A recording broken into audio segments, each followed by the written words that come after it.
మొత్తంగా ఈ బడ్జెట్ ప్రసంగాలు చూస్తా ఉంటే వీరి సంకల్పంలో ప్యూరిటీ లేదు, వీళ్ళు చెప్పే మాటల్లో క్లారిటీ లేదు, బడ్జెట్ ప్రసంగాల్లో శాంటిటీ లేదు, బడ్జెట్ లో చెప్పిన మాటలు అమలు చేస్తారన్న గ్యారంటీ లేదు అనేటువంటిది అర్థమైతా ఉంది అధ్యక్ష. మేనిఫెస్టోలో ఒకటి రాస్తారు, బడ్జెట్ లో ఒకటి చదువుతారు, క్షేత్రస్థాయిలో మరొకటి చేస్తున్నారు అధ్యక్ష.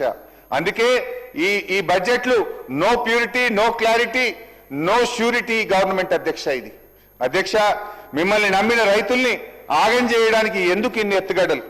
ఇదేంటి అని అడిగితే రైతుల చేతులకు బేడీలు వేస్తారు, ప్రతిపక్షాలు నిలదీస్తే ప్రతిపక్ష నాయకుల మీద కేసులు బనాయిస్తారు అధ్యక్ష. బట్టి గారు, నేను మిమ్మల్ని సూటిగా అడుగుతా ఉన్నా అధ్యక్ష, అసలు ఇప్పుడు ఈ యాసంగి పంటకైనా బోనస్ ఇస్తారా ఇవ్వరా?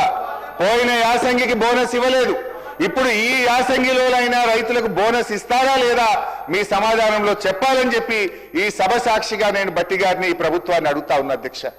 ఎన్ని అధ్యక్ష? రుణమాఫీలో దగ, రైతు బంధులో దగ, బోనస్ లో దగ, పంటల బీమాలో దగ అధ్యక్ష. పంటల బీమా గురించి ఎంత గొప్పగా చెప్పింది అధ్యక్ష ఈ బడ్జెట్ బుక్ లో, ఒకసారి చూడండి అధ్యక్ష. బడ్జెట్ బుక్ లో అధ్యక్ష పేజ్ నెంబర్ 19 అధ్యక్ష, పేజ్ నెంబర్ 19 లో చాలా గొప్పగా చెప్పారు అధ్యక్ష. ఏం నేను సొంతంగా చెప్తలేను, ఇవన్నీ మీరు చెప్పిన మాటలే చెప్తున్నా అధ్యక్ష. ఈ సంవత్సరం నుండి ప్రధానమంత్రి ఫసల్ బీమా పథకంలో చేరాలని నిర్ణయించాం. ఈ పథకం కింద రైతులకు చెల్లించాల్సిన బీమా కూడా రాష్ట్ర ప్రభుత్వమే చెల్లిస్తుంది. రైతులకు పైసా ఖర్చు లేకుండా వారు చేసిన పంటలకు పూర్తి భద్రత ఈ ప్రభుత్వం కల్పిస్తుంది అని చెప్పారు అధ్యక్ష. మరి ఏమైంది అధ్యక్ష? దీనికి బడ్జెట్ లో 1300 కోట్ల రూపాయలు కేటాయిస్తున్నామని చెప్పారు అధ్యక్ష. బడ్జెట్ లో నిధులు కేటాయించారు అధ్యక్ష. కానీ వాస్తవంగా జరిగింది పంటల బీమాకు అతిగతి లేదు అధ్యక్ష. మేనిఫెస్టోలో చెప్పారు, బడ్జెట్ లో చెప్పారు, కానీ ఎక్కడ అమలైన పరిస్థితి లేదు.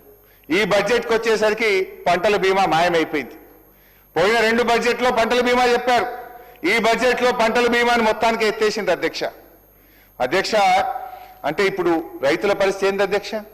గత 2 సంవత్సరాలుగా అకాల వర్షాల వల్ల, తుఫాన్ల వల్ల, వడగళ్ల వాన వల్ల నష్టపోయిన రైతాంగానికి ఇవాళ మీరు మాట తప్పడం వల్ల ఇవాళ రాష్ట్రంలోని లక్షలాది మంది రైతులకు ఇవాళ తీవ్రమైనటువంటి అన్యాయం జరుగుతూ ఉంది.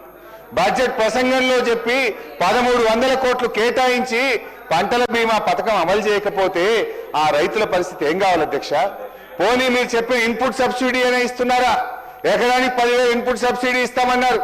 నా నియోజకవర్గంలోనే, రాష్ట్రంలో అంతటా అదే పరిస్థితి అధ్యక్ష. గత 3 సీజన్లలో నష్టపోయినటువంటి రైతులకు ఈ రోజుకు పంటల బీమా అందలేదు, కనీసం ₹1 ఇన్పుట్ సబ్సిడీ కూడా అందలేదు అధ్యక్ష. అంటే అధ్యక్ష, బోనస్ బోగస్ అయిపోయింది, బీమా బూటకం అయిపోయింది.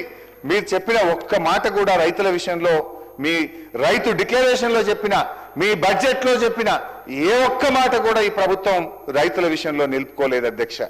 అధ్యక్ష, నేను సభ సాక్షిగా బట్టిగా అడుగుతా ఉన్నా, ఈ సంవత్సరమైనా పంటల బీమాకు డబ్బులు కట్టరా? బీమా అమలు చేస్తారా చేయరా? లేదంటే మేము మేనిఫెస్టోలో చెప్పాం, వరంగల్ రైతు డిక్లరేషన్ లో చెప్పాం, మొదటి బడ్జెట్ ప్రసంగంలో చెప్పాం, మాట తప్పామని ఒప్పుకోండి, బహిరంగంగా రాష్ట్రంలోని రైతులకు క్షమాపణ చెప్పాలని చెప్పి మీ ద్వారా ఈ ప్రభుత్వాన్ని డిమాండ్ చేస్తా ఉన్నా అధ్యక్ష. అదేవిధంగా అధ్యక్ష, రైతుల పరిస్థితి చూస్తే అట్లా రైతు కూలీలు అధ్యక్ష.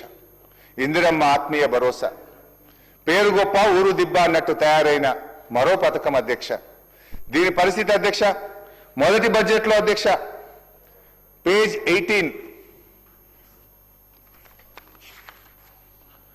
భూమి లేని రైతు కూలీలకు ఆర్థిక మరియు జీవన స్థితిగతులను మెరుగుపరచడానికి మా ప్రభుత్వం లక్షలాది భూమి లేని నిరుపేద రైతు కూలీలకు సంవత్సరానికి 12,000 రూపాయలు అందించే బృహత్తర కార్యక్రమాన్ని ఈ సంవత్సరమే ప్రారంభం చేస్తున్నాం. ఎప్పుడు చెప్పింది అధ్యక్ష? 2024-25. సరే అధ్యక్ష, 2024-25 అమలు కాలే, మళ్ళీ 2025-26 మళ్ళీ అదే చెప్పింది అధ్యక్ష. బృహత్తర పథకాన్ని ప్రారంభించబోతున్నామని 25-26లో చెప్పింది అధ్యక్ష.